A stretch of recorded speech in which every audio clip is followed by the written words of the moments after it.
Deutéronome, chapitre 6. Voici les commandements, les lois et les ordonnances que l'Éternel, votre Dieu, a commandé de vous enseigner, afin que vous les mettiez en pratique dans le pays dont vous allez prendre possession. Afin que tu craignes l'Éternel, ton Dieu, en observant, tous les jours de ta vie, toi, ton fils, et le fils de ton fils, toutes ces lois et tous ces commandements que je te prescris, et afin que tes jours soient prolongés. Tu les écouteras donc, Israël, et tu auras soin de les mettre en pratique, afin que tu sois heureux et que vous multipliez beaucoup, comme te l'a dit l'Éternel, le Dieu de tes pères, en te promettant un pays où coule le lait et le miel. Écoute, Israël, l'Éternel, notre Dieu, est le seul Éternel. Tu aimeras l'Éternel, ton Dieu, de tout ton cœur, de toute ton âme et de toute ta force. Et ces commandements, que je te donne aujourd'hui, seront dans ton cœur.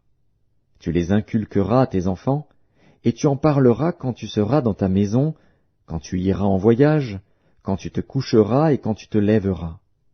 Tu les liras comme un signe sur tes mains, et ils seront comme des frontaux entre tes yeux. Tu les écriras sur les poteaux de ta maison et sur tes portes. L'Éternel, ton Dieu, te fera entrer dans le pays qu'il a juré à tes pères, à Abraham, à Isaac et à Jacob, de te donner. Tu posséderas de grandes et bonnes villes que tu n'as point bâties, des maisons qui sont pleines de toutes sortes de biens et que tu n'as point remplies, des citernes creusées que tu n'as point creusées, des vignes et des oliviers que tu n'as point plantés. Lorsque tu mangeras et te rassasieras, garde-toi d'oublier l'Éternel, qui t'a fait sortir du pays d'Égypte, de la maison de servitude. Tu craindras l'Éternel, ton Dieu, tu le serviras, et tu jureras par son nom.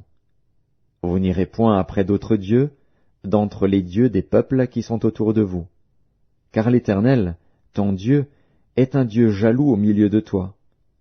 La colère de l'Éternel, ton Dieu, s'enflammerait contre toi, et il t'exterminerait de dessus la terre. Vous ne tenterez point l'Éternel, votre Dieu, comme vous l'avez tenté à Massa. Mais vous observerez les commandements de l'Éternel, votre Dieu, ses ordonnances et ses lois qu'il vous a prescrites. Tu feras ce qui est droit et ce qui est bien aux yeux de l'Éternel, afin que tu sois heureux, et que tu entres en possession du bon pays que l'Éternel a juré à tes pères de te donner, après qu'il aura chassé tous tes ennemis devant toi, comme l'Éternel l'a dit. Lorsque ton fils te demandera un jour, « Que signifient ces préceptes, ces lois et ces ordonnances, que l'Éternel, notre Dieu, vous a prescrits ?» Tu diras à ton fils, « Nous étions esclaves de Pharaon en Égypte, et l'Éternel nous a fait sortir de l'Égypte par sa main puissante. L'Éternel a opéré, sous nos yeux, des miracles et des prodiges, grands et désastreux, contre l'Égypte, contre Pharaon et contre toute sa maison. Et il nous a fait sortir de là, pour nous amener dans le pays qu'il avait juré à nos pères de nous donner.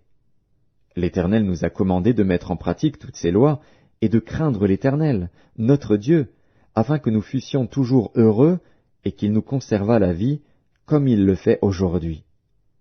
Nous aurons la justice en partage, si nous mettons soigneusement en pratique tous ces commandements devant l'Éternel, notre Dieu, comme il nous l'a ordonné.